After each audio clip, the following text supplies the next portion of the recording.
Some of product में लिखने का तरीका अल्फा प्लस बीटा का whole square minus 2 alpha beta. इसी तरह से बाकी आइडेंटिटीज भी आप लगा सकते हो, है ना। और क्वाड्रेटिक फॉर्मूला आपको पता ही है, minus B plus minus under root B square minus 4ac upon 2a। जहाँ पे रूट के अंदर जो क्वांटिटी आती है उसको बोलते हैं डी, और इस डी की वैल्यू पे ही डिपेंड करती है कि आपके रूट्स कैसे मिलेंगे। अगर ये डी ग्रेटर देन 0 है तो हमें रियल एंड डिस्टिंक्ट रूट मिलते हैं। डी अगर इक्वल टू 0 है तो real and equal root,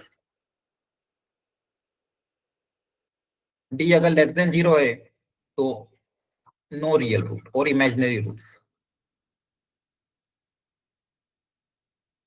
okay, ये सारी चीजें हमने लास्ट क्लास में पढ़ी थी। आज इसको ही आगे और कंटिन्यू करते हैं। अब कभी कभी आपको हायर इक्वेशन दे देते हैं, मान लो क्यूबिक इक्वेशन दी है ax cube plus bx square plus cx plus d equal to 0। इसके रूट से मान लो अल्फा बीटा और गामा, क्यूबिक के तो 3 रूट्स होंगे। अब जैसा कि वहां पे हमने देखा था, यहाँ पे भी ऐसा होगा, sum of the relation between roots and the coefficient. ये क्या है? Coefficient a b c d क्या है? कोफिशिएंट है। तो सबसे पहले सिंगल टाइम मतलब alpha plus beta plus gamma taken one at a time, इसको क्या बोलते हैं? Taken one at a time. फिर taken two at a time alpha beta beta gamma plus gamma delta alpha, और taken three at a time alpha beta gamma. अब इनकी value एक एक करके आपके पास आती है, बहुत आसान है याद रखना। यहां से साइन कन्वेंशन रख दो, प्लस माइनस माइनस। तो सबसे पहले आएगा इसका माइनस बी बाई ए, फिर अगला आएगा प्लस सी बाई ए, और लास्ट वाला आएगा माइनस डी बाई ए। एक एक करके इन तीनों कोएफिशिएंट को बस ए से आपको डिवाइड करना है। क्लियर है? और ये क्यूबिक को बाई क्वाड्रेटिक को कुछ भी हो, सब जगह एप्लीकेबल है और बहुत आसान है याद रखना। 1 eight a time, 2 at a time, 3 at a time, ऐसे याद रखा करो। पहले एक एक बार ले लिया, फिर दो बार ले लिया, फिर तीनों को साथ में ले लिया। Minus B by A plus C by A और minus D by. Is it clear everyone? आया ना? अच्छा, क्यूबिक का रूट्स कैसे निकालते हैं? क्यूबिक का रूट निकालने का तरीका भी क्लास 9-10 में था आपको। सबसे पहला रूट निकालते हिट एंड ट्रायल से, मतलब वैल्यू रख रख के देखते कि कौन सा रूट इसको सेटिस्फाई कर रहा है। मान लो x को 1 रखा, सेटिस्फाई कर रहा है, तो एक रूट आ गया x इक्वल टू 1। अब बचे हुए दो रूट को निकालने के लिए x इक्वल टू 1 उसका एक रूट है, तो बची हुई जो क्यूबिक इक्वेशन है उसको x माइनस 1 से लॉन्ग डिवीजन से डिवाइड कर देंगे। लॉन्ग डिवीजन से डिवाइड करने के बाद जो क्वाड्रेटिक आएगी उससे बचे हुए दो रूट निकाल देंगे। तो पहला रूट क्यूबिक का कभी भी अगर आपको पहला रूट निकालना है तो पहला रूट निकलेगा हिट एंड ट्रायल से। फिर वो जो भी रूट रूट आ रहा है, जैसे 1 आ रहा है तो x माइनस 1 से डिवाइड कर दोगे क्यूबिक इक्वेशन को, तो आपको क्वेश्चन में आएगा क्वाड्रेटिक इक्वेशन। उस क्वाड्रेटिक के बचे हुए दो रूट्स निकाल लोगे तो आपके पास तीनों रूट्स आ जाएंगे। ठीक है,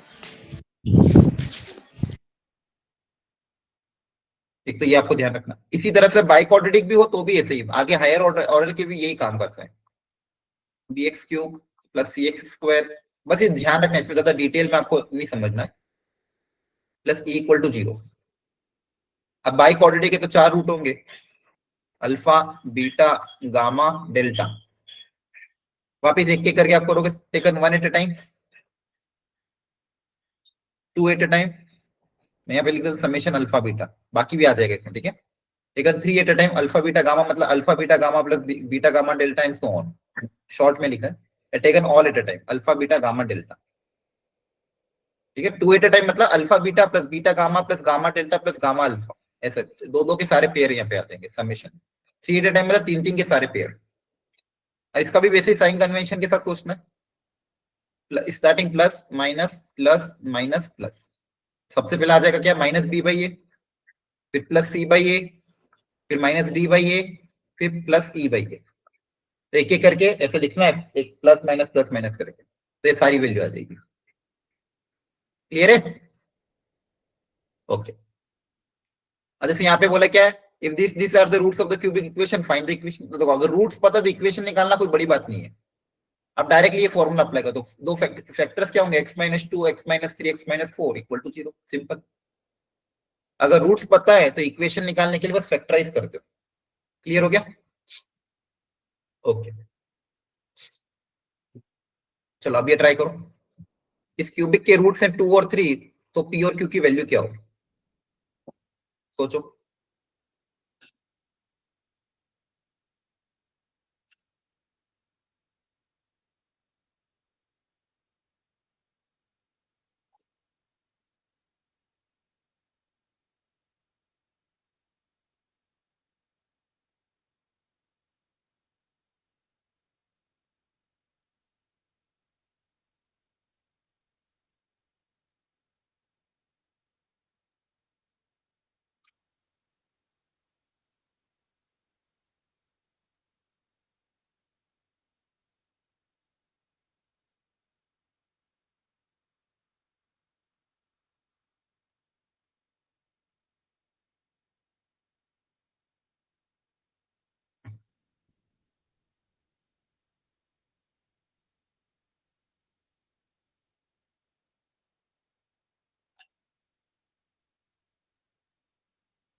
आया आंसर? करो ट्राई। Sir option A. अच्छा अच्छा ठीक है। देखो इसको करने के दो तरीके हैं, करो जल्दी जल्दी ट्राई।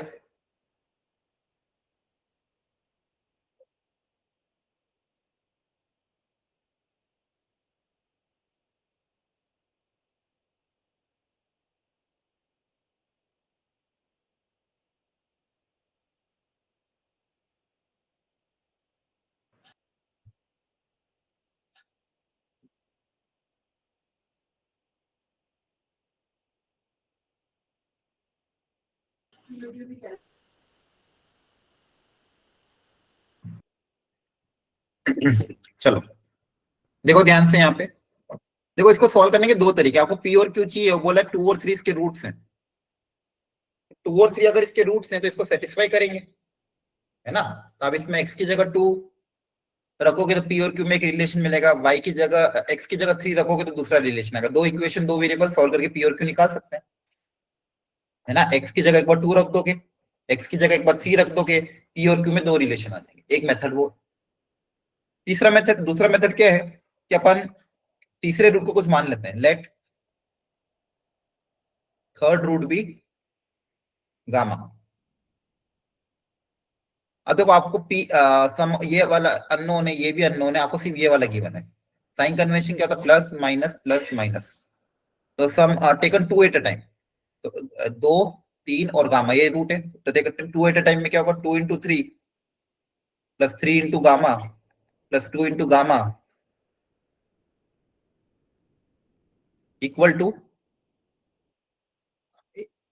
13/+13/2। ओ कितना आ जाएगा, 13 क्या ऑलरेडी माइनस में, तो 13/2 आ जाएगा, है ना। ए बी सी डी, D/A, समझ में आ रहा है। यहाँ से कितना आ जाएगा, 6 plus 5 gamma equal to minus of 13/2, है ना। 3 + 2 5 गामा हो जाएगा।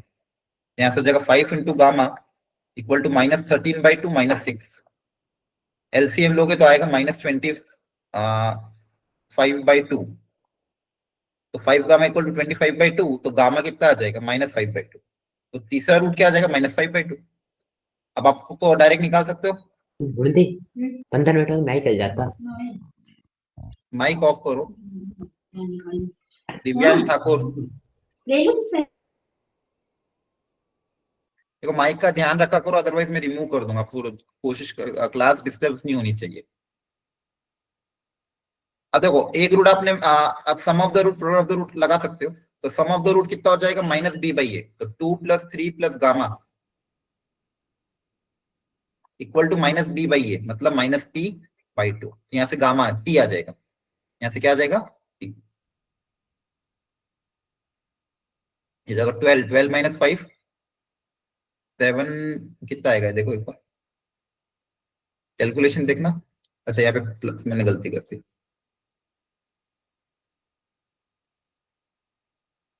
2 + 3 कितना हो जाएगा, 5 -5/2, तो हो जाएगा 5/2 इक्वल टू -p/2। तो p की वैल्यू आ जाएगी -5। इसी तरह से product of the root 2 into 3 into -5/2 equal to -q/a। तो 2 से 2 कैंसल, माइनस से माइनस कैंसल, 15 इंटू 2 30। तो q की वैल्यू कितनी आ गई, 30। तो एक आया 30 और दूसरा आया -5। ठीक है, तो एक तरीका ये भी था, और दूसरा तरीका भी ऑलरेडी मैंने आपको सिखाया है। x की जगह 2 रख दो, x की जगह 3 रख दो, दो इक्वेशन दो वेरिएबल, उसको सॉल्व करके p और q आ जाएगा। ठीक है, तो देखो इस तरह से ये फंडामेंटल फॉर्मूला अप्लाई करने का तरीका होता है। क्लियर है, चलो।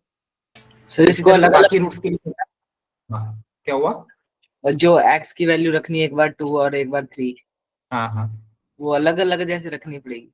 हाँ, पहले 2 रखोगे तो p और q में एक रिलेशन आएगा, फिर 3 रखोगे तो दूसरा दो सेकंड इक्वेशन आएगी, दो इक्वेशन दो variable, linear equation in two variable, उसको सॉल्व करके p और q आएगा। अब अगला इंपॉर्टेंट कॉन्सेप्ट है कॉमन रूट। यहां से भी जेई में क्वेश्चन आ जाता है।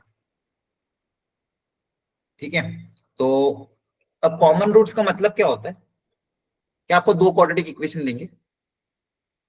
मान लो एक क्वाड्रेटिक इक्वेशन है a1 x² plus b1x plus c1 equal to 0। दूसरी क्वाड्रेटिक इक्वेशन एक और कोई दे दी, a2x square plus b2x plus c2 equal to 0।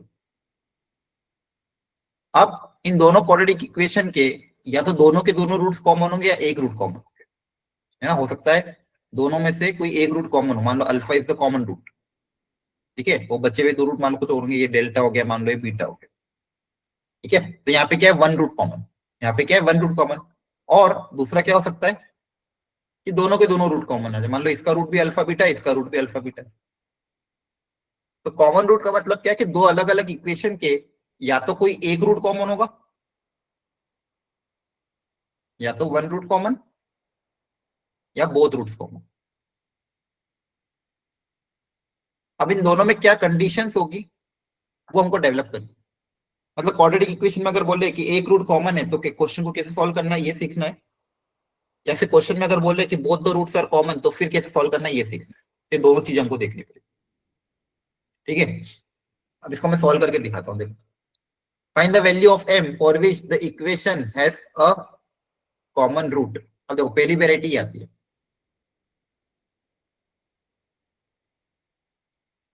एक इक्वेशन जिसके अंदर m अननोन है और दूसरी इक्वेशन पूरी तरह से गिवन है, यहाँ पे कोई भी अननोन नहीं है, ध्यान से देखो। सेकेंड इक्वेशन में कोई भी अननोन नहीं है और बोला कि इन दोनों इक्वेशन का कोई एक रूट कॉमन है, तो m की क्या क्या वैल्यू हो सकती है। इन दोनों इक्वेशन में एक रूट कोई क्या है, कॉमन है, तो m की वैल्यू क्या क्या हो सकती है। अब आप ट्राई करो, इसमें फंडामेंटल है, मतलब बिना कॉन्सेप्ट पढ़ाई भी आप ये ट्राई कर सकते हो। ट्राई एक बार कोशिश करो और बताओ m की पॉसिबल वैल्यूज क्या क्या होगी, करो ट्राई।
डन एवरीवन, कोई मुझे बताएगा क्या लॉजिक लग सकता है, सिर्फ लॉजिक समझा दो। चलो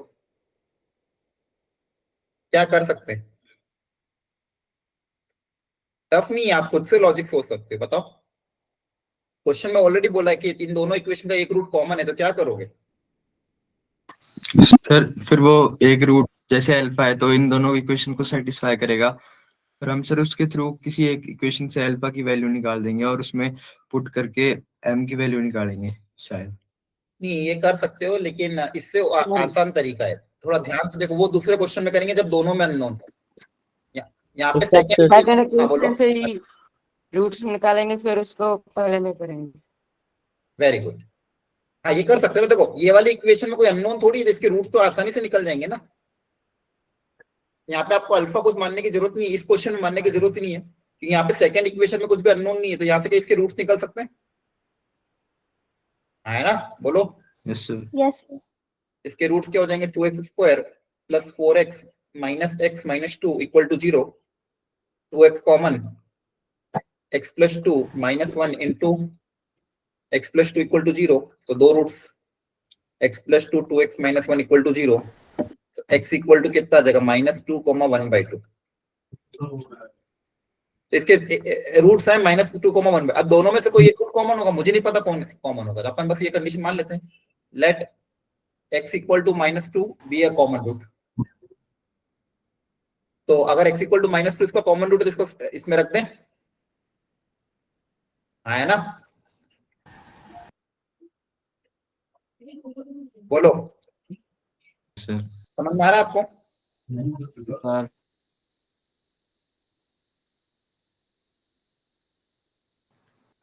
तो x इक्वल टू -2 इसमें रख देंगे, सेटिस्फाई हो जाएगा। एक रूट मान लो कॉमन रूट है, तो यहाँ से m की एक वैल्यू आ जाएगी, 4 3 12 -8m प्लस 2 इक्वल टू 0। तो 8m इक्वल टू 14, तो m equal to 14/8, that is 7/4। तो एक वैल्यू आ गई। दूसरी वैल्यू क्या आएगी, ये दूसरा रूट रख दो। दूसरा रूट क्या था 1/2, तो एक बार x को क्या रख देंगे 1/2, x को 1/2 रख के m की दूसरी वैल्यू निकाल लेंगे। आपको आइडिया लग गया कैसे करना है? एक वेराइटी अब देखो ये आएगी। अब देखो ये पहली वेराइटी क्या है कि जिसमें एक इक्वेशन आपको कोई भी कंप्लीटली दे देंगे और दूसरी इक्वेशन में अननोन रहेगा, और आपको अगर बोला है कि कोई एक रूट कॉमन है, अब मुझे नहीं पता कॉमन रूट क्या है, तो इसलिए मैं दोनों पॉसिबिलिटी करूंगा। तो यहाँ से आप क्या बोलोगे, m की वैल्यू या तो 7/4 हो सकती है, या फिर वहां से जो दूसरी वैल्यू निकलेगी। तो आपको क्या करना है, दूसरी इक्वेशन के दोनों रूट निकाल के एक एक करके दोनों में रख देना था। m की पॉसिबल वैल्यूज क्या क्या हो सकती है, 7/4, और आप जब 1/2 रखोगे तो दूसरी वैल्यू आता है। क्या बात समझ में आ रही है? Yes sir. तो एक वेराइटी Yes, है। अब देखो बोथ रूट कॉमन तो बहुत आसान होता है, अभी मैं और वेराइटी करूंगा, ठीक है, पहले बोथ रूट कॉमन करा। बोथ रूट कॉमन कब होंगे, जब दोनों के दोनों इक्वेशन सेम होगी या फिर दोनों के जो कोएफिशिएंट के रेशियो वो सेम होना चाहिए। मतलब पहली इक्वेशन अगर ये है और दूसरी इक्वेशन अगर ये है, और दोनों के दोनों रूट्स कॉमन है, तो दोनों के दोनों रूट कॉमन कब होंगे, जब ये जो कोएफिशिएंट है ये सब आपस में, इनके रेशियो आपस में क्या होना चाहिए, बराबर। तो कंडीशन बहुत इजी है, a1/a2 equal to b1/b2 equal to c1/c2। ये कंडीशन है बोथ रूट्स कॉमन, कि दोनों के दोनों रूट्स कैसे होंगे, कॉमन। क्या बात समझ में आ रही है, बोलो। yes sir. ये ध्यान रखना आसान है, करो इसको ट्राई।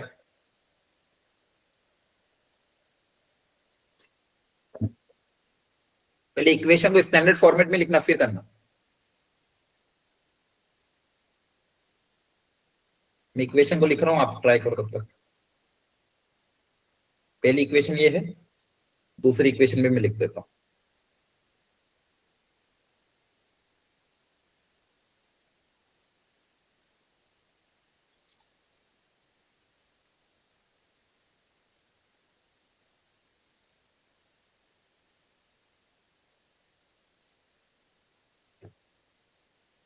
अगर इन दोनों इक्वेशन के बोथ रूट्स कॉमन है तो ये वैल्यू निकालो।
देखो ठीक है, स्टैंडर्ड फॉर्मेट में कन्वर्ट कर दिया, एक्स स्क्वायर ए एक्स और ये।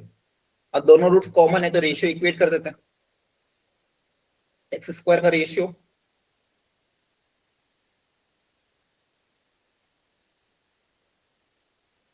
यहाँ पे तो क्लियरली दिख रहा है 2 कॉमन आ जाएगा। एक्स का रेशियो इक्वल टू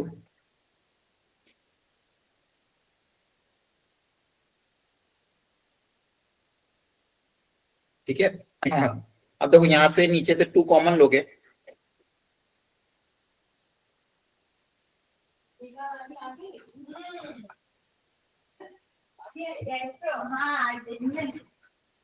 ये से ये cancel, 1/2 equal to 6/p। 2 common ले लिया है ना, सही है, कैलकुलेशन देख लेना एक बार। तो p 12 आ जाएगा, है ना? बोलो। Yes sir. कुछ गड़बड़ दिख रही है मेरे को। अरे ये r था, हाँ ये 6 ले लिया मैंने, r था गलती से, ये r था ना। अरे बोलो, ये कोफिन r था तो यार r था।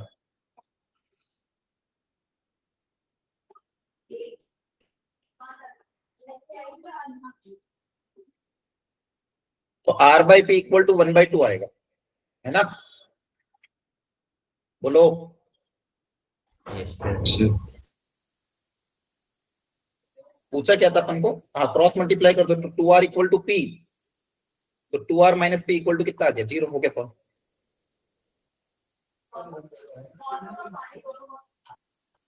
Clear? Yes sir. Yes, sir. अपना प्रश्न Yes, sir. प्रॉपरली सॉल्व करना है, कंडीशन ढंग से अप्लाई करना है, चीजें अपने आप सॉल्व हो जाएगी। क्लियर हो गया यहाँ तक? सर समझ नहीं आए। No. समझ क्या नहीं आया इसमें? सबसे पहले आपको देखो स्टैंडर्ड कंडीशन क्या है। ये जो 2 क्वाड्रेटिक इक्वेशन होती है, इसके दोनों रूट कॉमन की कंडीशन क्या है? एक्स स्क्वायर का कोएफिशिएंट का रेशियो, एक्स के कोएफिशिएंट का रेशियो और कांस्टेंट टर्म, ये तीनों आपस में बराबर होंगे। तो सबसे पहले यहाँ पे थोड़ा सा मिक्स फॉर्मेट में दिया था, तो पहले इसको सिंप्लीफाई किया। यहाँ से ये बनेगा, यहाँ से ये बनेगा, दोनों में से एक्स स्क्वायर कॉमन तो ये आएगा, फिर आर एक्स, फिर कांस्टेंट टर्म में क्या क्या आ रहा है? 3k minus 1। सेम इसको भी थोड़ा सिंप्लीफाई किया तो ये आया। अब वापिस वही एक्स स्क्वायर के कोएफिशिएंट का रेशियो, कांस्टेंट एक्स के कोएफिशिएंट का रेशियो और कांस्टेंट टर्म का रेशियो आपस में क्या कर दिया? बराबर। अब देखो यहाँ पे तो कुछ था ही नहीं सिंप्लीफाई करने की, यहाँ पे 2 कॉमन लोगे तो 6k प्लस 2 6k प्लस 2 मिला, तो कैंसिल होके क्या बना? 1/2। ये r/p की वैल्यू किसके बराबर आ गई? 1/2 के बराबर। क्रॉस मल्टीप्लाई किया तो 2r माइनस p कितना आ गया? 0। सिंपल ये कंडीशन अप्लाई करी। क्लियर है? ओके। Yes sir. अब देखो वन रूट कॉमन में कभी कभी एक सेकेंड वेराइटी आती है, इसको लिख दो type 2 for one root common condition.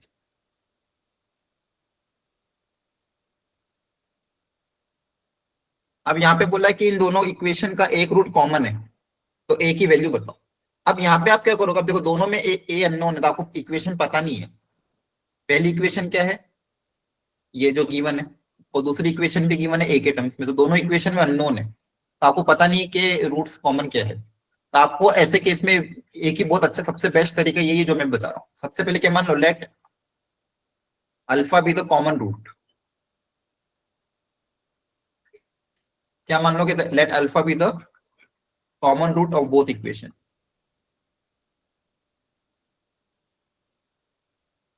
तो अल्फा अगर दोनों इक्वेशन का कॉमन रूट है तो दोनों को सेटिस्फाई करेगा, तो दोनों में अल्फा रख दो। Alpha square minus 11 alpha plus A equal to 0। तो दूसरी इक्वेशन क्या आ जाएगी? Alpha square minus 14 alpha plus 2a equal to 0। यहां तक समझ में आया? Yes, sir. Yes, sir. यहां से अल्फा निकालने, क्या निकालना है? अल्फा। तो अल्फा निकालने के लिए देखो अल्फा स्क्वायर का कोएफिशिएंट ऑलरेडी सेम है, तो डायरेक्ट सब्सट्रैक्ट कर देंगे। अदरवाइज नहीं तो कभी कभी क्या होता है, दोनों इक्वेशन में अल्फा स्क्वायर का कोएफिशिएंट अलग अलग आता है। मान लो अगर यहाँ पे ऐसा होता, फॉर एग्जांपल, अभी की बस एग्जांपल समझ रहा हूँ, सुनना ध्यान से। मान लो इक्वेशन ऐसी होती तो मैं क्या करता, ऊपर वाली इक्वेशन को 3 से मल्टीप्लाई करता, नीचे वाली इक्वेशन को 2 से मल्टीप्लाई करता, इन दोनों के कोएफिशिएंट को सेम बनाता, फिर सब्सट्रैक्ट करता। तो अल्फा स्क्वायर को एलिमिनेट करना रहता है। क्या करना रहता है? अल्फा स्क्वायर को एलिमिनेट। यहाँ पे ऑलरेडी कोएफिशिएंट सेम है, तो आप क्या करोगे? डायरेक्टली सब्सट्रैक्ट कर दोगे। सब्सट्रैक्ट करोगे, अल्फा स्क्वायर कैंसिल हो जाएगा, ये सेकंड इक्वेशन के साइन चेंज हो जाएंगे। तो 11 अल्फा प्लस 14 अल्फा कितना आ जाएगा? 3 अल्फा। a माइनस 2a कितना हो जाएगा? माइनस का a इक्वल टू 0। तो यहाँ से अल्फा कितना आ जाएगा? a/3।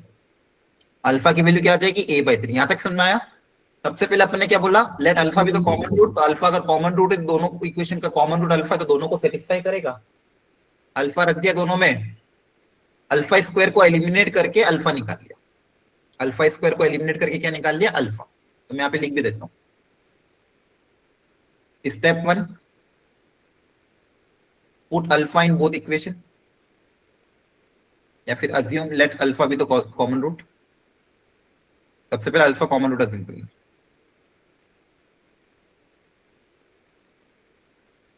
Then step 1, put alpha in both roots, both the equation. Put alpha in both the equations. फिर step 2, eliminate alpha square. दोनों इक्वेशन से अल्फा स्क्वायर के कोएफिशिएंट को सेम बना के अल्फा स्क्वायर को एलिमिनेट करो। Eliminate alpha square from both equation and find alpha. Alpha, ठीक है। अल्फा स्क्वायर को एलिमिनेट करके क्या निकाल लोगे? अल्फा निकाल। फिर जैसे ही अल्फा आया, then put in the original equation. Last step क्या है? Put this alpha in original equation. तो आपको जो भी पूछा होगा अपने आप आ जाएगी। तो ये 3 स्टेप फॉलो करनी है। कभी कभी एक रूट कॉमन की कंडीशन अगर आती है तो ये 3 स्टेप आपको ढंग से फॉलो करनी है। जैसे यहाँ पे मैंने क्या करा? अल्फा को रख दिया, अल्फा स्क्वायर को एलिमिनेट कर दिया, अल्फा क्या? ये अल्फा की वैल्यू किसी भी इक्वेशन में रख दो ना। Put alpha equal to a/3, कोई भी एक में रख सकते हो, इन 1। तो क्या आ जाएगा? अल्फा स्क्वायर मतलब a/3 का whole square plus 11 into a/3 plus a equal to 0। इसको बोल दो equation number 1।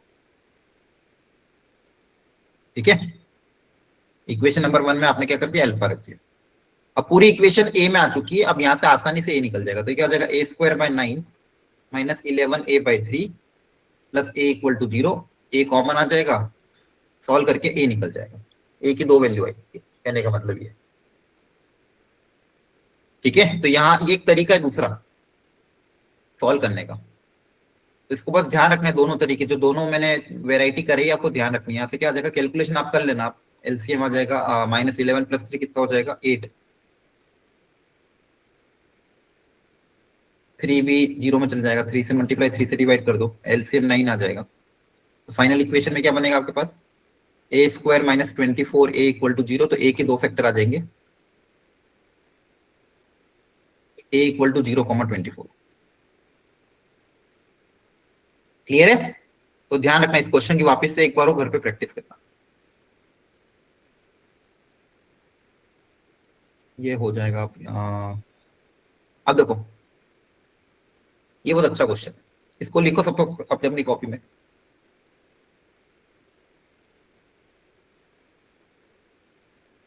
This and this have a common root. तो बोला है कि ए बी सी की मिनिमम वैल्यू बताओ, या उसमें कंडीशन डाल दो।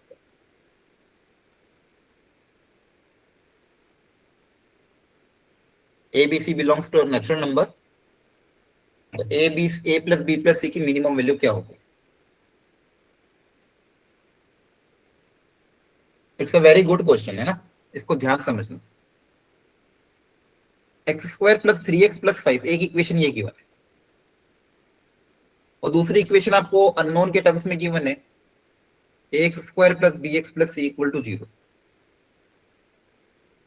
अब क्या बोला कि if the equation is one root common, question में क्या बोला? हैव अ रूट कॉमन, कोई एक रूट मान लो इनका कॉमन, ऐसा बोला गया। लेकिन अगर मैं इक्वेशन को ध्यान से देखूंगा, इस इक्वेशन को ध्यान से ऑब्जर्व करो, क्या ऑब्जर्वेशन आ रहा है? इसका जो डी है डिस्क्रिमिनेंट क्या आएगा? बी स्क्वायर माइनस 4ac की वैल्यू निकाल के देखो।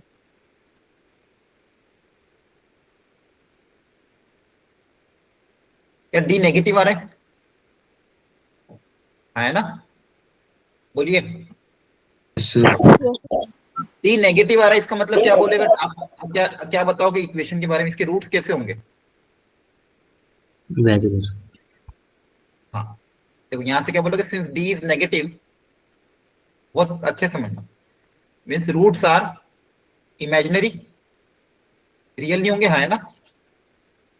इज इट करेक्ट और नॉट? बोलो। Yes.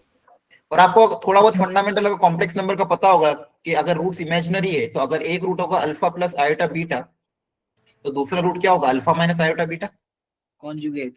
हाँ, very good. Means roots will occur in conjugate pair, means root will occur in conjugate pair, in conjugate pair।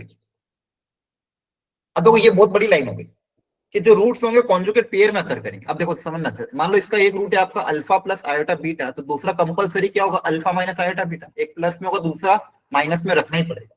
Complex number में ऐसे ही होता है, कॉम्प्लेक्स के जो रूट्स होते हैं कॉन्जुगेट पेयर में अकर करते हैं।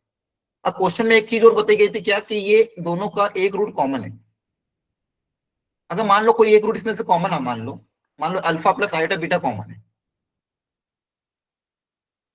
तो आपको कंपलसरी बोलना पड़ेगा अगर इसका एक root alpha plus iota beta, तो दूसरा भी क्या होगा? अल्फा माइनस आयोटा बीटा ही होगा ना, हाँ, है ना? अगर आप मान लो बोलोगे भाई अल्फा प्लस आयोटा बीटा मान लो कॉमन रूट है, तो एक रूट कॉमन मान लिया। तो अगर जिस इक्वेशन का एक रूट अगर अल्फा प्लस आयोटा बीटा है, तो उसका कंपलसरी दूसरा रूट को माइनस आयोटा बीटा ही होना पड़ेगा। तो यहां से मैं क्या बोलूंगा? मीन्स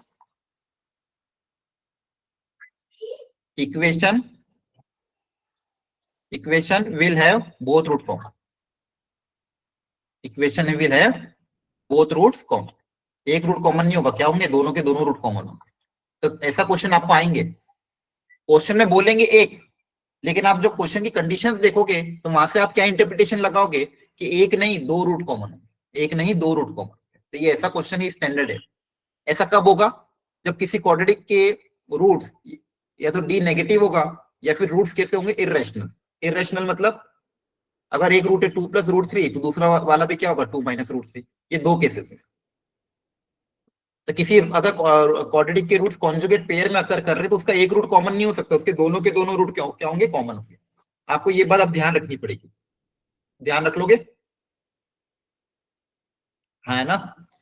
कभी कभी क्वेश्चन ऐसे आएंगे यहाँ पे आपको बोलेंगे एक क्वेश्चन बोलेंगे एक रूट कॉमन, लेकिन अगर उस क्वाड्रेटिक के अगर रूट्स कॉन्जुगेट पेयर में अकर कर रहे हैं तो ऐसे इक्वेशंस के एक रूट कॉमन नहीं होंगे, दोनों के दोनों रूट ही कॉमन होंगे, तभी वो इक्वेशन एग्जिस्ट कर सकती है। तब अगर मेरे दोनों रूट कॉमन होंगे तो बोथ रूट कॉमन की कंडीशन तो मेरे लिए बहुत आसान है, कोएफिशिएंट के रेशियो आपस में इक्वेट कर देंगे हम।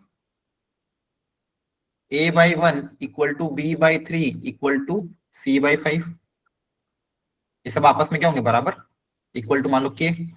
तो यहाँ से a कितना आ जाएगा? k, b कितना आ जाएगा? 3k, एंड c भी कितना आ जाएगा? 5k। तो क्वेश्चन में बोला था a plus B plus C की मिनिमम वैल्यू बताओ, या फिर एक काम करो, सबको a b c के टर्म्स में निकलो, k भी मत मानो, ये तीन आपस में बराबर होंगे। तो यहां से क्या आ जाएगा? a इक्वल टू b/3 और c इक्वल टू, c को भी b के टर्म्स में लिख लो, 5b/3। आपको पूछा क्या था? a plus B plus C की मिनिमम वैल्यू। तो यहां से मेरे पास a प्लस बी प्लस सी कितना आ जाएगा? a की जगह आ जाएगा b/3, b की जगह b रख रहा हूं और c की जगह रख रहा है 5b/3। एलसीएम लोगे, b plus 3b plus 5b, तो ये कितना हो जाएगा? 4 प्लस 5 9b/3, चेक करना, दैट इज 3b। एक बार कैलकुलेशन देख लो, a की जगह क्या आ जाएगा? b/3, और c की जगह क्या आ जाएगा? 5b/3, और a plus B plus C की मिनिमम वैल्यू पूछी थी, तो a प्लस बी प्लस सी कितना आ जाएगा? b/3 plus b plus 5b/3। LCM लेंगे तो 3 से मल्टीप्लाई, 3 से डिवाइड, तो b plus 3b plus 5b, ये कितना आ जाएगा? 9b/3। तो कितना आया? 9 into b। Sorry 3 into b. Minimum value पूछिए तो मिनिमम वैल्यू तो अब बी को आप क्या क्या रख सकते हो? बी क्या है? नेचुरल नंबर है ना? बी को 1 रख सकते हैं, 2 रख सकते हैं, 3 रख सकते हैं एंड सो ऑन। तो सबसे छोटी वैल्यू देख लेते हैं ऑप्शन में से कौन सी आ रही है। 1 रखोगे तो 3 आएगा, 2 रखोगे तो 6 आएगा, 3 रखोगे तो 9 आएगा, 4 रखोगे तो 12 आएगा, ऐसा जाते जाएगा। सबसे स्मॉलर वैल्यू कौन सी दिख रही है क्या? 9। क्लियर है? एक तरीका ये था। दूसरा तरीका, आप सबको ए के टर्म्स में निकाल लो और फिर ए की वैल्यू नेचुरल नंबर रख के देख लो, सबसे छोटी वैल्यू जो आएगी वो अपना आंसर हो, क्योंकि ए आपका क्या है? एबीसी नेचुरल नंबर है। इज इट क्लियर और not? Yes, sir. Yes, sir. ये दो ही वैरायटी का आपको थोड़ा ध्यान रखना है प्रॉपर्ली। अगर ऐसी वैरायटी आती तो इस तरह से आपको थोड़ा कोशिश इन सारे क्वेश्चन को घर पे रिपीट करना, तो अपने आप चीजें समझ में आ जाएगी। नेक्स्ट कॉन्सेप्ट पे जल्दी से कवर कर लेते हैं। Graph and the sign of quadratic equation. जो y equal to x square आपको मैंने पहले ही बताया था पैराबोला होता है। ये तो स्टैंडर्ड पैराबोला है जो ओरिजिन से पास करेगा, 0,0 सेटिस्फाई कर रहा है।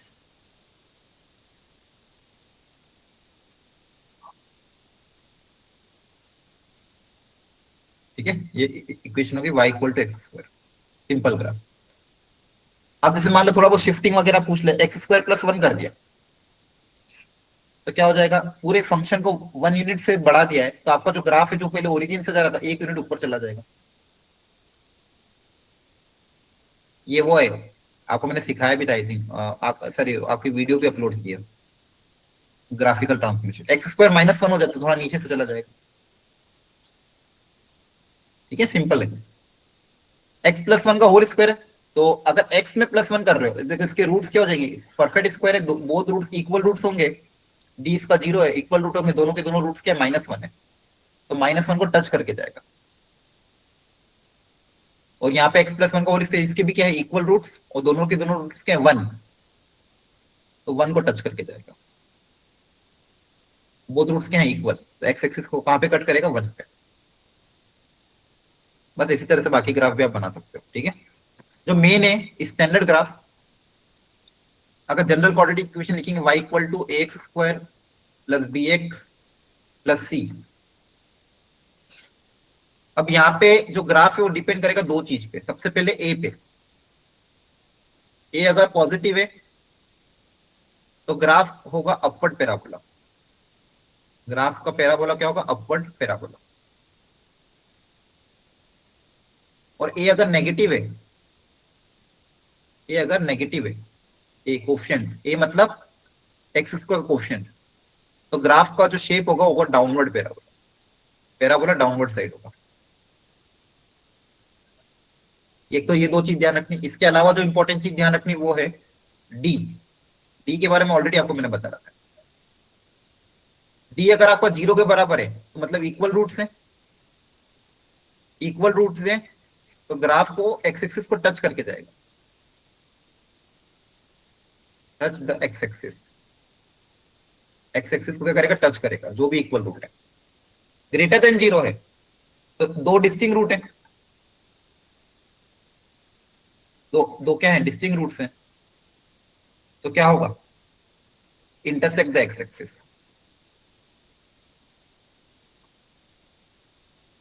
एक्स एक्सिस को क्या करेगा? दो जगह इंटरसेक्ट करेगा।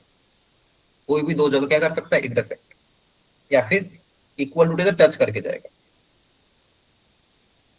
लास्ट कंडीशन अगर नेगेटिव है तो मतलब no real root,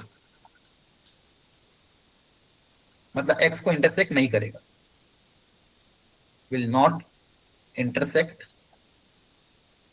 x axis. मतलब या तो completely above the x axis होगा या completely below the x axis होगा। मतलब ग्राफ या तो एक्स के ऊपर से चला जाएगा या एक्स के नीचे से जाएगा। तो ये बात आपको ध्यान रखनी है। तो 6 कंडीशंस बन सकती है इसके हिसाब से, फटाफट देख लो। अगर ए भी पॉजिटिव, डी भी ग्रेटर देन 0, तो अपवर्ड पैराबोला और एक्स एक्सिस को कोई भी दो जगह कट करेगा, कोई भी दो जगह कट कर सकता है, पहला केस। सेकंड केस, ए पॉजिटिव और डी 0, तो अपवर्ड पैराबोला एक्स एक्सिस को टच करके जाएगा, कहीं से भी टच करके जाएगा। थर्ड केस, ए नेगेटिव डी बी सॉरी ए पॉजिटिव लेकिन डी नेगेटिव, डी नेगेटिव मतलब ग्राफ एक्स एक्सिस के कंप्लीटली ऊपर होगा, एक्स को इंटरसेक्ट नहीं करेगा, एक्स एक्सिस की कंप्लीटली अब होगा। पहले 3 केस। बचे हुए 3 केस, अगर ए नेगेटिव है, डी ग्रेटर देन 0 है, तो वापस ए नेगेटिव है, डी ग्रेटर देन 0, तो डाउनवर्ड पैराबोला 2 जगह कट करेगा। ए नेगेटिव डी इक्वल टू 0, तो डाउनवर्ड पैराबोला टच करके जाएगा।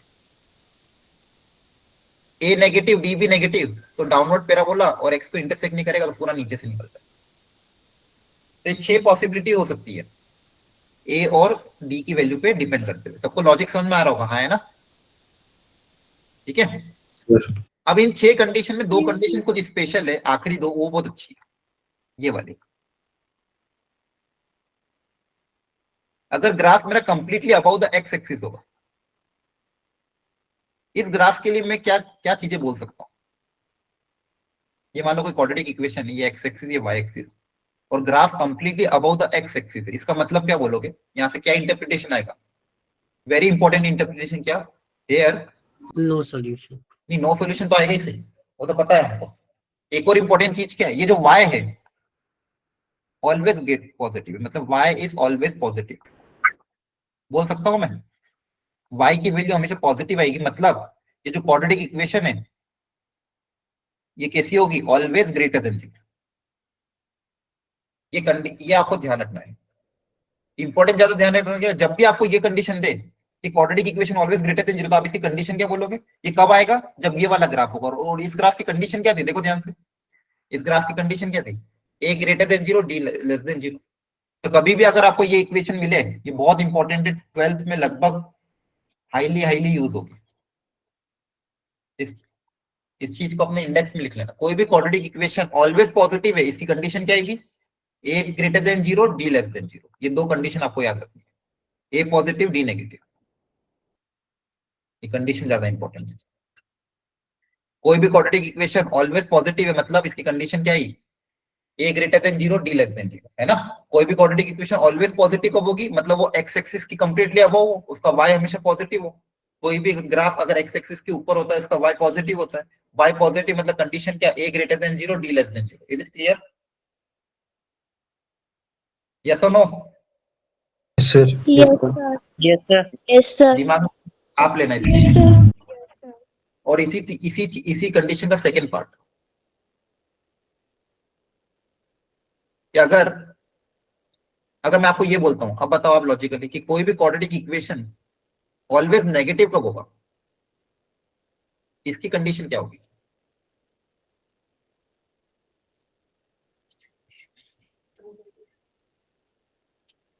ऑलवेज नेगेटिव की कंडीशन बताओ क्या होगी? आप लॉजिकली क्या सोचो कि नेगेटिव कब हो सकती है? जब वो एक्स एक्सिस के पूरी तरह से नीचे हो, तभी तो वाई नेगेटिव होगा। यहाँ पे वाई क्या होगा आपका? नेगेटिव, है ना? और ऐसे ग्राफ का कंडीशन क्या होगा? डाउनवर्ड पैरा मतलब ए नेगेटिव, डाउनवर्ड पैरा बोला तो ए नेगेटिव होगा, और एक्स एक्सिस को कट नहीं करा तो डी भी क्या होगा? नेगेटिव। क्लियर है? सही है ना? Yes sir. बोलो। यस यहाँ सर। पे भी ऐसे ही क्या होगा? कोई भी क्वाड्रेटिक इक्वेशन ऑलवेज पॉजिटिव कब होगी? कोई भी क्वाड्रेटिक इक्वेशन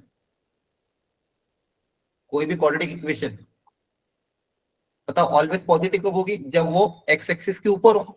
और ऐसे ग्राफ की कंडीशन क्या होती है? अपवर्ड पैराबोला तो A greater than 0, X axis cut नहीं कर रही तो डी लेस देन 0। याद रख लोगे ना? सर। ठीक है, ये 2 केसेस आपको एकदम दिमाग में छापने। ऑलवेज पॉजिटिव मतलब ये वाला ग्राफ, और ये वाले ग्राफ में अपवर्ड पैराबोला है और एक्स को कट नहीं कर रहा है। अपवर्ड पैराबोला एक्स को कट नहीं कर रहा है, इसका मतलब ए पॉजिटिव डी नेगेटिव, ए पॉजिटिव डी नेगेटिव, ए पॉजिटिव डी नेगेटिव। रख लेना इसको, बहुत ज्यादा काम आएगा। ये 2 कंडीशन एकदम दिमाग में याद रखनी है आपको, कोई भी चैप्टर में यूज हो सकता है। और एक और इंपॉर्टेंट चीज, ये जो क्वाड्रेटिक इक्वेशन है, इन 6 ग्राफ में से कोई भी ग्राफ हो, अपवर्ड पैराबोला हो या डाउनवर्ड पैराबोला हो, कैसा भी हो, एक्स को कट करे, इंटरसेक्ट करे, टच करे, ये जो पॉइंट होता है इसको बोलते हैं वर्टेक्स। इसको क्या बोलते हैं अपन? Vertex of the parabola. इस वर्टेक्स का कोऑर्डिनेट बहुत स्टैंडर्ड होता है और आपको याद रखना है।